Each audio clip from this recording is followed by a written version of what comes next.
Mother అంటే తల్లి అనే కాదు, మదర్ ఫిగర్ ఫీలింగ్ ఎవరిచ్చినా సరే అది నానైనా తల్లితో సమానం అనుకుంటాను నేను. నాగో చెప్పినట్లుగా అట్లాగా అలిసిపోయి వచ్చిన నాకు కాళ్ళు నొక్కుతుంటే నాకు భయం వేసేసేది. ఆ తర్వాత పడుకో అది గదవాయించేవాడు, అది కూడా కోపం. అంటే ఉదాహరణ అంటే మళ్ళీ అదే నాకు వీళ్ళు తిడతారు, ఎందుకు కాదు పడుకుని ఎక్కడ నిద్ర వస్తాయండి నాన్న అంటే. సో ఆ రకంగా నాన్న తన ప్రేమ చూపిస్తుంటారు. ఆ తర్వాత గోండా టైప్లో కూడాను నేను ట్రైన్ కింద వెళ్తుంటే నాన్న అక్కడే ఉన్నారు, రాజమండ్రి దగ్గర ప్రాంతంలో. ఆయన చాలా కోపం చేస్తుంది, ఇలాంటి చేస్తుంటావు నువ్వు, ఏదైనా అయితే ఏంటి అనేది చెప్పి. ఏం పర్లేదన్నా ఏమవుతుందో అన్ని రకాల సేఫ్టీ అన్ని రకాల జాగ్రత్త చూసుకున్నాం.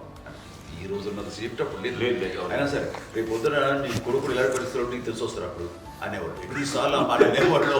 నాకు నిజంగానే మగధీర టైంలో గుర్ర వ్యక్తుని ఆ రోడ్డు మీద పడిపోయాడు అని అన్నప్పుడు నాకు ఆ ఫస్ట్ టైం ఆ ఫీలింగ్ కలిగింది. అలాగే పీటర్ హెయిన్స్ అనేవాడు ఫస్ట్ మగధీరలో జంప్ చేస్తారు, మోటార్ బైక్ జంప్ చేసినప్పుడు ట్రైల్లో పీటర్ హెయిన్స్ అంత హైట్ నుంచి 20 feet 25 feet హైట్ నుంచి పడిపోయి మొత్తాన్ని బోన్స్ ఇరగొట్టుకుని వాడు 7 నెలల వాడు ఇరప్పుడు హాస్పిటలైజ్డ్. అది వీడైతే ఏమో తలుచుకుని భయం వేసేసేది. అప్పుడు నాన్న గుర్తుకొచ్చేవాడు, ఓహో వాళ్ళ టెన్షన్ ఇంతే లేదు, మనకి మన కొడుకు వస్తే తెలియదు ఈ మాట నాన్న ఎప్పుడు అన్నారని అనిపిస్తుంది.